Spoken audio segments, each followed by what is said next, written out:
Pierre Nantel. C'est peut-être pas le Nantel le plus drôle au Québec, mais c'est le plus crédible pour parler de politique. Vous écoutez Pierre Nantel. Des yeux qui croisent les miens. Déjà je n'éprouvais rien. Et quelque part tout au fond, tu as semé. C'est-tu des louanges? C'est Fouki. Ils ont un beau timbre de voix quand même. Tu mélanges les deux? Oui, un peu, mais... Pourtant. Et ouais. Pourtant. Mais je les trouve très pertinents, puis j'adore leur timbre de voix. Je suis moins acheteur du style musical, mais j'adore leur timbre. Puis leur originalité aussi, il faut dire. Ben écoute, ils sont dans une lignée de créateurs musicaux. On a fait... Tu sais, tout à l'heure, on parlait avec Mme Lisa Frula et avec M. Bourgault, M. Godbert, de la diversité culturelle. Et le Québec a tellement investi en culture que c'est même un texte de la disque qui est à la base de la déclaration sur la diversité culturelle à l'ONU, à l'UNESCO. C'est un texte qu'avait écrit le recherchiste directement de la disque, qui avait comme pondu le texte en question.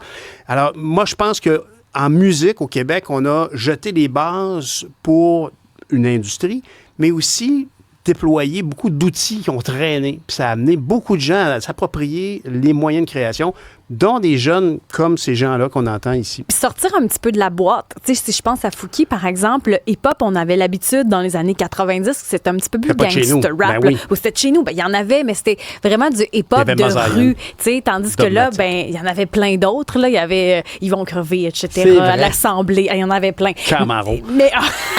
Mais ça, c'était simili-pop. Là. Ouais, mais, excuse-moi. Oui. Mais on peut dire pop et pop. C'est quoi ça? Je veux une girl like you. Je veux une femme like you. M'emmener au bout du monde, une femme like you. Yeah, bébé. Et puis pour moi, la référence, c'était Steve Fizette dans ma Camaro, je t'emmènerai. Pardonnez-moi. Sur tous les chemins d'été. Bien sûr. D'une Camaro à un autre. Et c'est un texte de Luc Plamondon. C'était pas une pub de GM. J'adore ça. Mais cela dit, pour parler de oui, Fouki, là, oui. Au fait, et du thème de l'émission. Oui, au fait, là, on parle de Fouki juste pour mettre en contexte. Oui. Au fait, le sujet, c'est pas ça. Pantoute, c'est Occupation Occupation Double. Double. Que tu viens de faire. Exactement. Au fait, c'est la chanson thème d'Occupation Double qui a été refait avec le temps par Fouki. Bon. Mais le sujet, c'est plus le retour d'Occupation Double, Tentation Soleil. Il y a eu une première version sur Crave, une version où on va un petit peu plus loin que la version télé, où c'est des anciens candidats finalement qui ont participé à l'aventure. Ça me fait tellement rire de parler d'Occupation Double avec toi. Mais là, ce qu'on a appris hier, c'est... Je connais tout d'Occupation Double. Moi, je suis un Swiftie. Ça n'a pas de lien, Occupation Double et Swiftie. Non, mais je sais que ça n'en a pas. Mais ce que je veux dire, c'est que je m'intéresse très peu à la télé-réalité. Je dois le dire. Mais il y a d'autres choses avec qui je suis plus capable de connecter avec les plus jeunes. Mais c'est ce que je trouve intéressant, c'est qu'on a appris hier pour les 5 ans de la plateforme Crave que ça allait revenir pour une deuxième saison, Tentation Soleil. Je sais qu'il y en a plusieurs qui regardent ça d'un œil un peu... télé-réalité. Il y a eu beaucoup de jugements. Moi, j'adore les téléréalités. Je trouve quand même que c'est une photo. Non, mais t'as le droit de pas aimer ça. Qu'est-ce que t'aimes pas pendant que tu regardes les mouches voler? Parce que les gens à la télé rient, mais à la radio, on ne voit pas faire. Tu viens de déserter le micro. C'est vrai, tu fais bien de le décrire. Je pense que justement, cette description de tout, en tout et tout le temps, là, dans une télé-réalité, c'est peut-être un peu ça qui m'agace. Je trouve qu'en général... Mais ceci dit, je dois dire, le positif d'abord. Le positif d'abord, c'est que ça amène les gens... Les jeunes, les autres, parce que étrangement, c'est un des grands succès de la télévision locale, ce sont les téléréalités qui attirent les jeunes. Là, c'est l'émission la plus populaire sur Crave dans les 5 dernières années, puis il y en a eu des bonnes séries, c'est la plus regardée. Incroyable. C'est celle-là. Mais tant mieux. Alors, moi, ce qui me préoccupe, ma préoccupation au niveau culturel, c'est le décrochage des jeunes. C'est de penser qu'il y a eu comme un clivage, puis qu'il y a des référents culturels qu'on n'a pas partagés. Il y a comme un trou entre certaines générations. Mais tant mieux si au moins les jeunes se regroupent autour de ça et peuvent se dire « Hey, as-tu vu hier telle personne? Oui, Ça crée des échanges. Autrefois, on parlait de Pete Maravlich puis de Jacques Lemaire.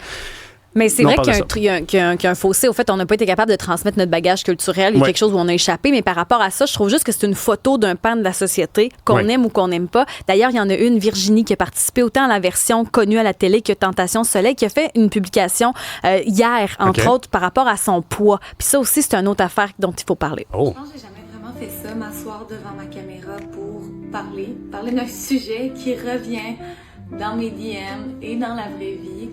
Depuis maintenant 2 ans et demi. Comment j'ai fait pour perdre du poids?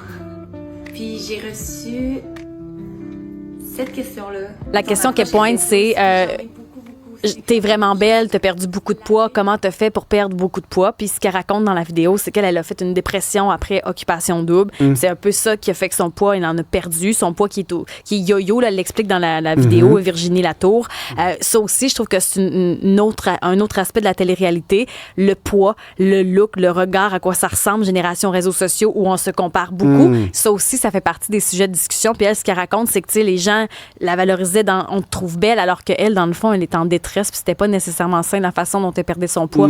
Ça aussi, c'est un autre sujet de discussion qui est apporté par la bande, par la télé-réalité. Absolument. Ben oui, mais non, c'est l'essentiel. Moi, quand j'évoque avec un peu de nostalgie ce qui s'est passé au Québec, je veux dire, René Lévesque expliquait aux gens ce qui se passait à l'étranger dans des grands conflits.